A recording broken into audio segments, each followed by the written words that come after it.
Welcome, Marie here in Zone 6, and it's autumn. The Sally Holmes rose by the front door has really started to bloom again since the Japanese beetles have gone.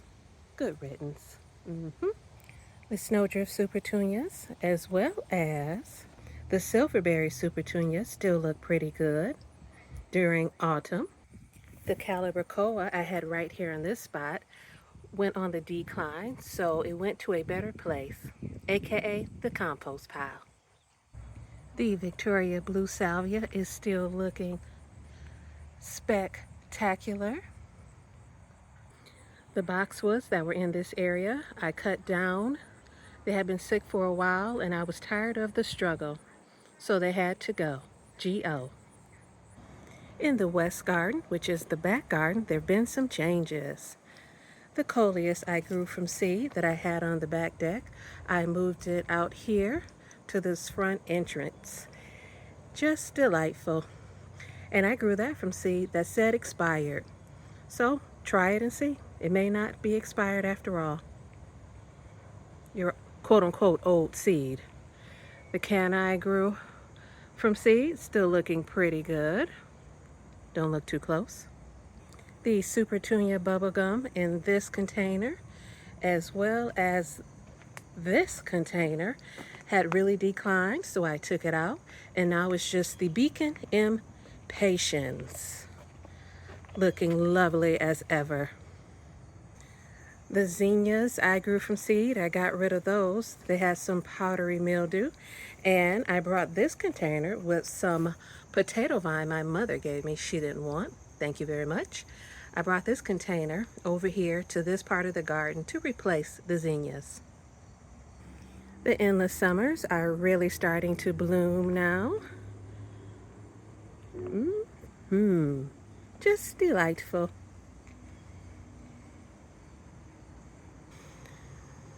On my back deck, there have been changes as well. The Easy Wave petunia that was here, I moved, and I put these chrysanthemums over here. When I bought them, they were a few blooms open and the rest were closed. That's the way I like to buy my chrysanthemums. That way I know the color, but also have an extended bloom period because of all the closed blooms. Here's another one on the table for repetition. My fuchsia Easy Wave petunia that was here, I moved that one as well and put this pink Easy Wave petunia I had in another part of the deck rail over here in place of it. This one is still doing really well and I needed a change.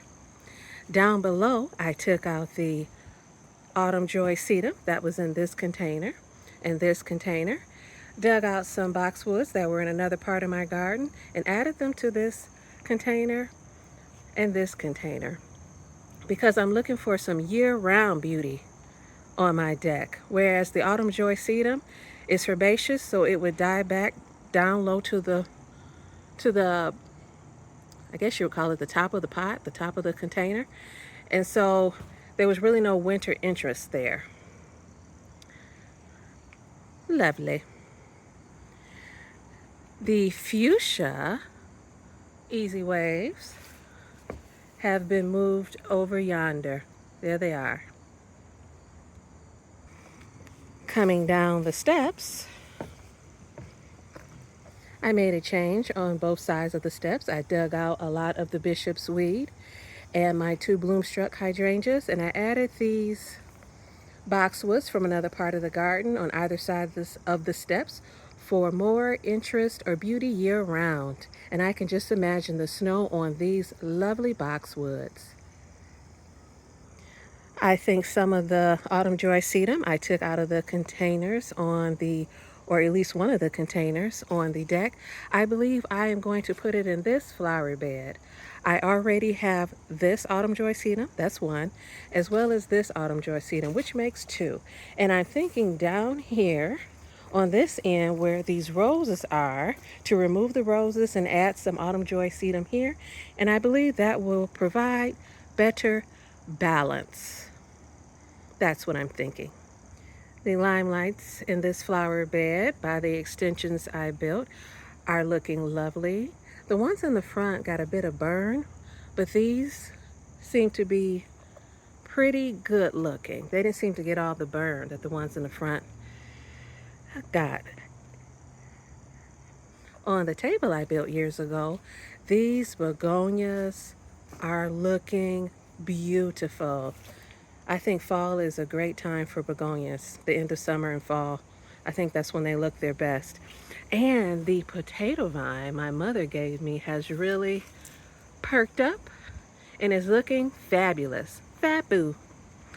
And the weed, tree, bush, or whatever, I cut down with my reciprocating saw. Love you, reciprocating saw. Is growing back. And now what I'm thinking is I was going to try to put maybe a climbing rose on these protruding screws I have up here on the extension I built. But now I'm thinking maybe I'll go ahead and let this grow back, at least part of it, and prune it into maybe a smaller, more uniform shape. I'll see. Here's a flower on my crocus rose, David Austin. Just beautiful. The top hat begonias in this flower bed are looking good.